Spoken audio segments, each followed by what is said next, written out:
Hi everyone. So today I'm joined by Clement Ngosong. Thank you ever so much for joining us today. We appreciate you've got a very busy schedule. You're involved in many fantastic projects, and we'd like to welcome you to our interview series, Friends for Global Flourishing. So thank you ever so much for taking the time out. Thank you to Elliott for inviting me to be part of this inspiring series of interviews with change makers.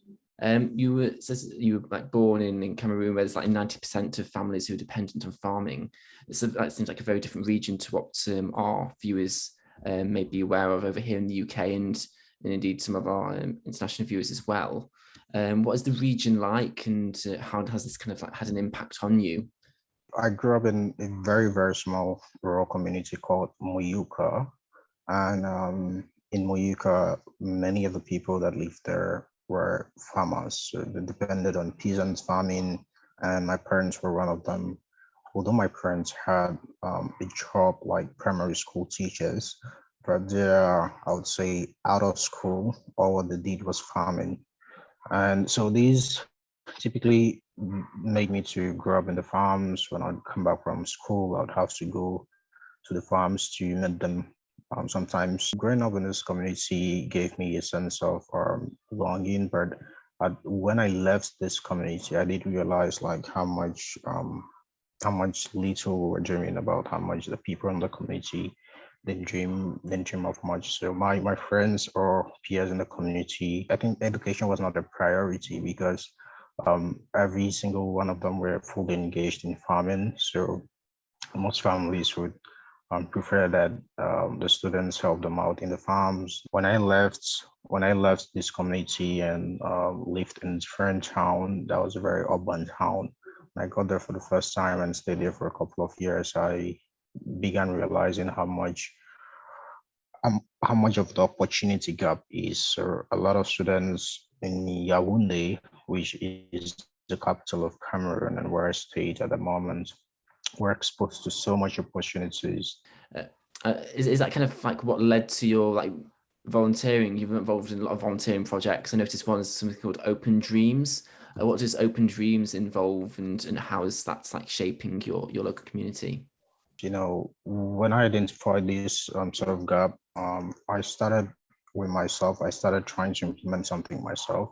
So I moved back to Muyuka immediately after graduating from high school. And I thought in March 2018, I decided to organize sort of a career orientation program where I walked to schools to talk to them about these opportunities, talk to them about what you could do after high school. Because during that journey, I got to learn a lot about myself too, got to learn about some opportunities that myself was applying for.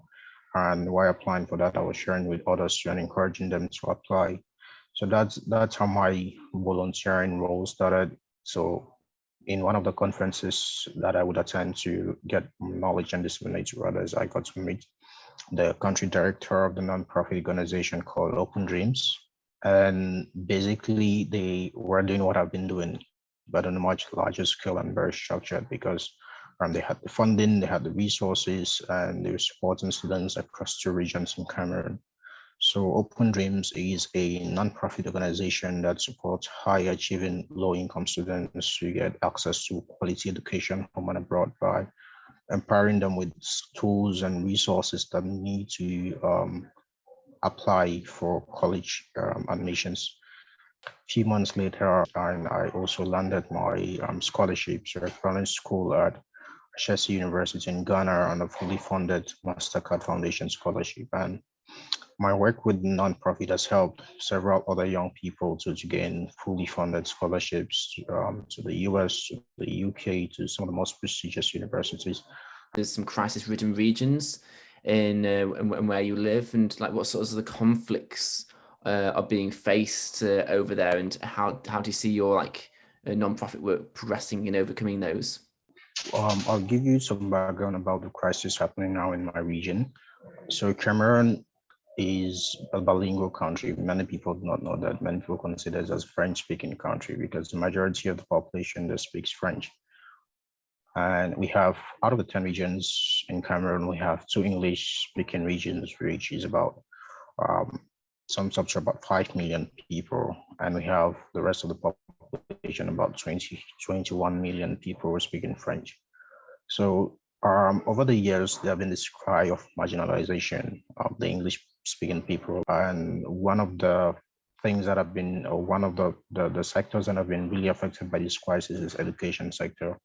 I remember it started in November 2016. By then, I was still in high school. I was my last year of high school. And in 2017, we thought it would get better, but it only got worse. And at some points, we're not sure if we were going to write our final examinations or not, because schools were being burnt down. Students were beaten up for going to school. Teachers were kidnapped for coming to school to teach and so on. So it was really, really a tense moment. But finally, we ended up writing our A-level examination. But since then, the situation has been worsening. We have had to work with some internally displaced people coming from different cities, living in Yaoundé to continue their education because of the crisis. And there are students children who were born during this period that have never been to class. So it is really, really disturbing. And we have tried to provide this support by, helping the people that have moved from that French English speaking regions. We pay for the SAT fees, we pay for their Duolingo fees, English testing exams, we pay for college application fees and get them fee waivers and give them laptops for them to type out their aces, provide internet for them to come and work in the center. So you mentioned previously about something called the Global Change Makers. Is this been a natural progression for you, and what's that involved? Yes, so in 2020, I participated in the Global Change Makers essay competition, which was an international competition organized by the nonprofit is called Global Change Makers.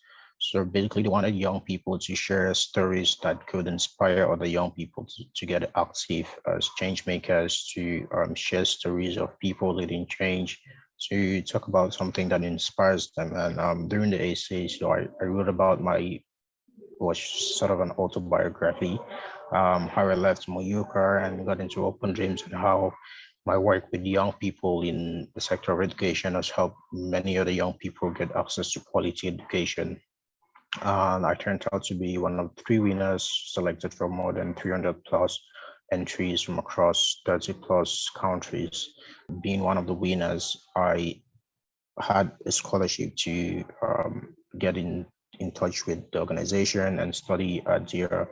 I'd been investigating a problem that I really wanted to solve throughout the program. And after doing the course, I submitted an application to get a grant from them to implement one of my projects, one of the most recent projects that I've been working on. So the project, I call it Goodwill Fellowship.